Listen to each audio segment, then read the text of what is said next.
오늘 회사가 쉬는 날인데 나만 출근해서 일하고 있다. 진짜 빡친다.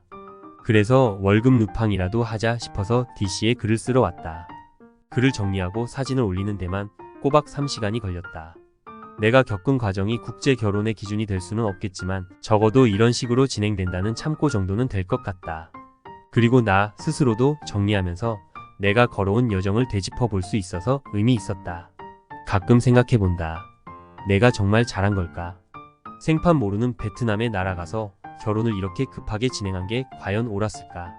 하지만 오늘 이렇게 정리하면서 든 결론은 후회는 없다는 것이다. 물론 앞으로 와이프가 입국하고 같이 살면서 부딪히는 시간이 쌓이면 지금과는 다른 생각이 들지도 모르지만 그건 미래의 나에게 맡기기로 했다. 이 글은 진짜 길다. 사진도 많으니 볼 사람들은 각오해야 한다. 내가 이 모든 과정을 약 8개월에 걸쳐 진행했는데 딱 2번의 출국으로 마무리되었다. 와이프 비자가 나오면 하계 휴가를 써서 베트남으로 데리러 갈 예정이다. 모든 일은 너무나도 뜬금없이 시작됐다. 새해 첫날이었다. 친한 지인이 갑자기 베트남에 가보라고 했다.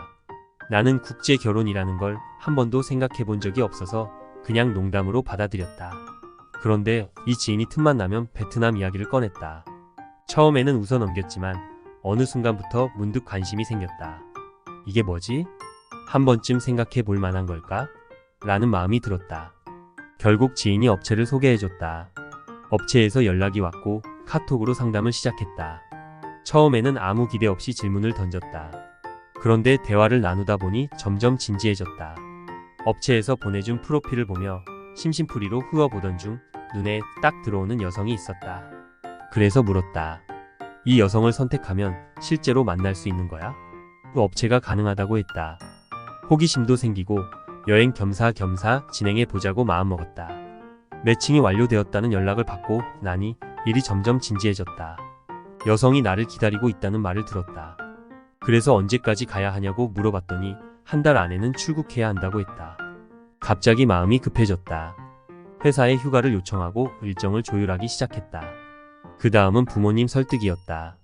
어머니는 처음부터 강하게 반대하셨다. 베트남까지 왜 가냐? 국결을 하더라도 일본 쪽으로 알아봐라라는 말씀을 하셨다.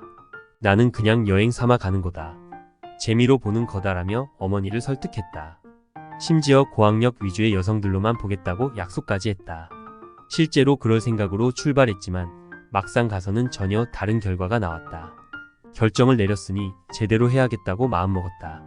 업체와 미팅을 잡고 사장을 만났다. 사장이 장단점을 시원시원하게 털어놓는 게 마음에 들었다. 그래서 계약서를 작성했다.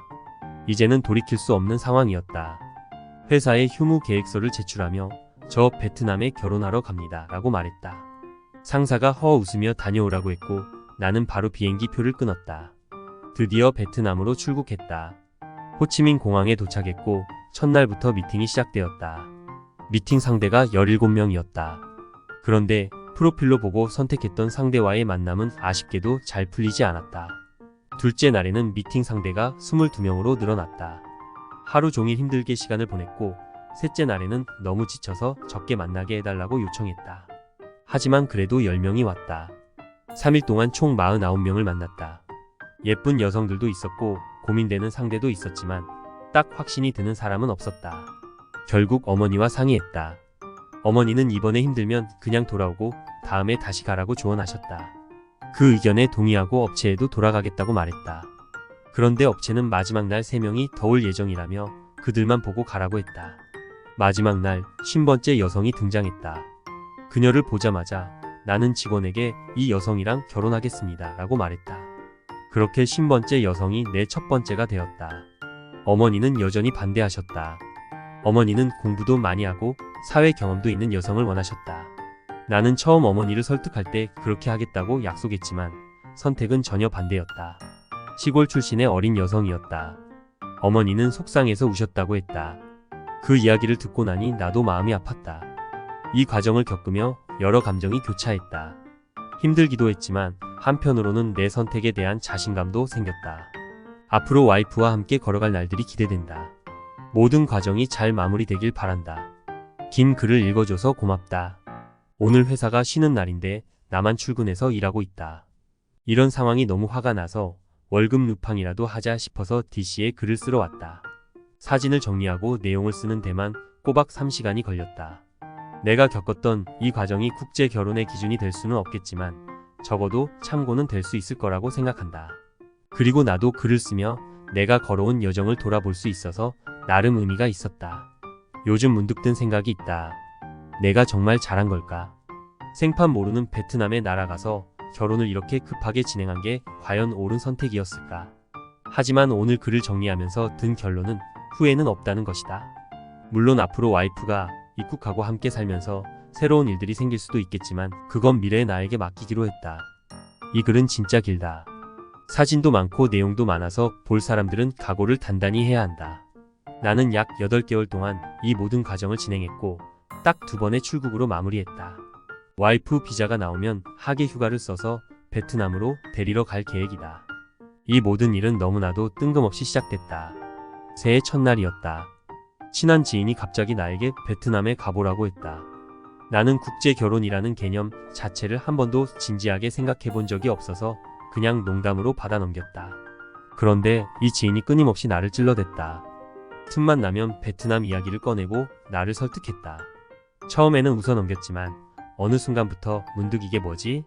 한 번쯤 생각해 볼 만한 걸까? 라는 마음이 들었다. 결국 지인이 업체를 소개해줬다. 업체에서 연락이 왔고 카톡으로 상담을 진행했다. 처음에는 아무 기대 없이 질문을 던졌다. 그런데 대화를 나누다 보니 점점 진지해졌다. 업체에서 보내준 프로필을 보며 심심풀이로 훑어보던 중 딱 마음에 드는 여성이 있었다. 그래서 물었다. 이 여성을 선택하면 실제로 만날 수 있느냐? 업체가 가능하다고 했다. 호기심도 생기고 여행 겸사겸사 진행해 보자고 마음먹었다. 매칭이 완료되었다는 연락을 받고 나니 점점 일이 진지해졌다. 여성이 나를 기다리고 있다는 이야기를 들었고 언제까지 출국해야 하냐고 물었다. 한 달 안에는 가야 한다는 말을 듣고 갑자기 마음이 급해졌다.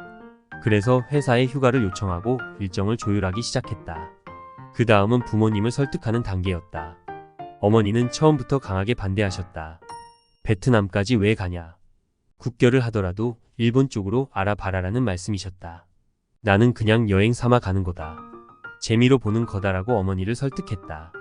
심지어 고학력 위주의 여성들로만 보겠다고 약속까지 했다. 실제로 그럴 생각으로 출발했지만 막상 가서는 전혀 다른 결과가 나왔다. 결정을 내렸으니 제대로 해야겠다고 생각했다. 업체와 미팅을 잡고 사장을 만났다. 사장은 장단점을 솔직하게 털어놓았고 그 점이 마음에 들었다. 그래서 계약서를 작성했다. 이제는 돌이킬 수 없는 상황이었다. 회사에 휴무 계획서를 제출하며 저 베트남에 결혼하러 갑니다 라고 말했다. 상사가 허 웃으며 다녀오라고 했고 나는 바로 비행기 표를 끊었다. 드디어 베트남으로 출국했다. 호치민 공항에 도착했고 첫날부터 미팅이 시작되었다. 미팅 상대가 무려 17명이었다. 그런데 프로필로 보고 선택했던 상대와의 만남은 아쉽게도 잘 풀리지 않았다. 둘째 날에는 미팅 상대가 22명으로 늘어났다. 하루 종일 정신없이 시간을 보냈고 너무 지쳐서 셋째 날에는 미팅 상대를 조금만 부르라고 요청했다. 하지만 그래도 10명이 왔다. 3일 동안 총 49명을 만났다. 예쁜 여성들도 있었고 고민되는 상대도 있었지만 딱 확신이 드는 사람은 없었다. 결국 어머니와 상의했다. 어머니는 이번이 힘들면 그냥 돌아오고 다음에 다시 가라고 조언하셨다. 그 의견에 동의하고 업체에도 돌아가겠다고 말했다. 그런데 업체가 마지막 날 3명이 더 올 예정이라며 그들만 보고 가라고 했다. 마지막 날 50번째 여성이 등장했다. 그녀를 보자마자 나는 직원에게 말했다. 이 여성이랑 결혼하겠습니다. 그렇게 50번째 여성이 내 첫 번째가 되었다. 어머니는 여전히 반대하셨다. 어머니는 공부도 많이 하고 사회 경험도 있는 여성을 원하셨다. 나는 처음 어머니를 설득할 때 그렇게 하겠다고 약속했지만 선택은 전혀 반대였다. 시골 출신의 어린 여성이었다. 어머니는 속상해서 우셨다고 했다. 그 이야기를 듣고 나니 나도 마음이 아팠다. 이 모든 과정을 거치며 많은 생각이 들었다. 힘들기도 했지만 한편으로는 내가 새로운 선택을 했다는 자신감도 생겼다. 앞으로 와이프와 함께 걸어갈 날들이 기대된다. 모든 과정이 잘 마무리되길 바란다. 긴 글을 읽어줘서 고맙다.